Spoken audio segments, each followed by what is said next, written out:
ليه انت لما تكون عايش في انجلترا وفي مناطق زي اللي انا ماشي فيها ديت بتكون مبسوط وبتدي احسن في شغلك، فبالتالي بتعمل فلوس اكتر. وده راجع لان الاماكن اللي زي كده لما بتيجي تسكن فيها خصوصا بعد ما بتخلص شغل، انت فعلا بترتاح بكل ما تعنيه كلمة. من شوارع بتلاقيها نظيفة واماكن تمشي فيها، من شجر قدامك، من مكان تركن فيه العربية بتاعتك بهدوء، من شوية ورد تحطهم عشان يبقى من الشباك بتاعك انت شايفهم، من جار بعيد عنك ما تسمعش صوته، نجيلة وشوية شمس طالعين. فأكيد، أكيد مليون في المية لما هتخلص شغل وتروح وتبقى ساكن في مكان زي ده، أكيد أنت هتروح ترتاح، هتلاقي نفسك صاحي تاني يوم عندك المقدرة أن أنت تنزل وتشتغل. مفيش إرهاق، مفيش دوشة وناس بتخبط واحد بيزعق وعيال بتلعب، فالكام ساعة اللي هتنامهم مش عارف تنامهم لأن الدنيا صعبة جدا جدا جدا. ولكن انت بتتكلم في بيوت وممرات وشوارع جميلة زي دي، تركن وتسمع كل حاجة.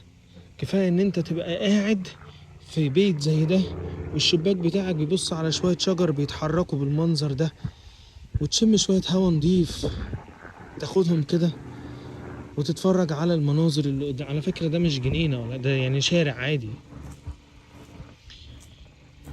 تغسل العربية بتاعتك أو حتى تطلع حتة شواية عشان تعمل فيها مثلا باربيكيو أو حاجة، يعني شوية شوي كده أهو برضو، يعني زي ما بيقولوا ترفه عن نفسك. انت مش لازم ترجع البيت تتخنق. حتة جنينة صغيرة للأولاد يلعبوا فيها، مناظر حلوة وجميلة هتخليك فعلا قادر على ان انت تستمتع في الأجواء بتاعة الراحة بتاعتك.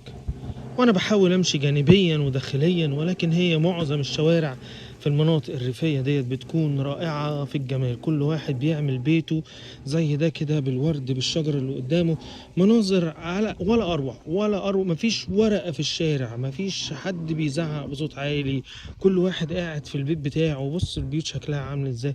على فكرة مش احسن حاجة وما هياش اغلى حاجة، ولكن الراحة والهدوء اللي انت هتحس بيه بعد ما بتخلص شغل في بيوت زي كده، تركن وتظبط حالك، هتديك دفعة، هتديك حاجة كده مختلفة، هتحسسك ان انت لا، في ممكن تعمل حاجات اكتر وان انت تشتغل بجدية اكتر. حتى الفسح هتعرف تتفسح بشكل احسن وتستمتع بالجو بشكل اكتر.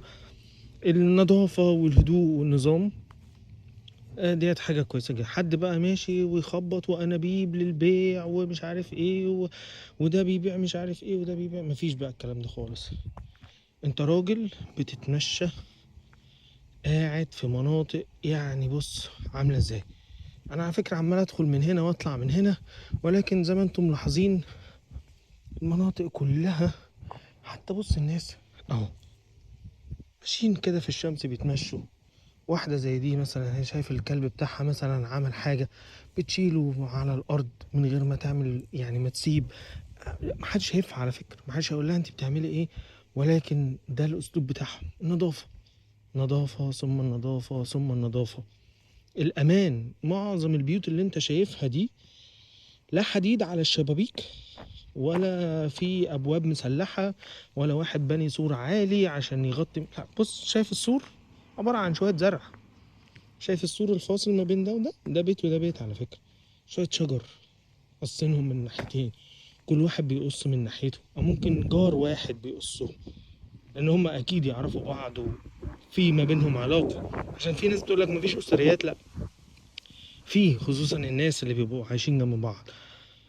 دي فواصل البيوت حتى ده بينه وما بين اللي جنبه. بص شايفين النجيلة اللي في الارض دي، المفروض يبقى فيه سور، يعني الباب ده والباب ده، ده بيت وده بيت، ولكن التناغم اللي بيعيشوا فيه مختلف جدا، راحة البال مختلفة جدا. أنا دايما بحب أشارك معاكم الأماكن دي.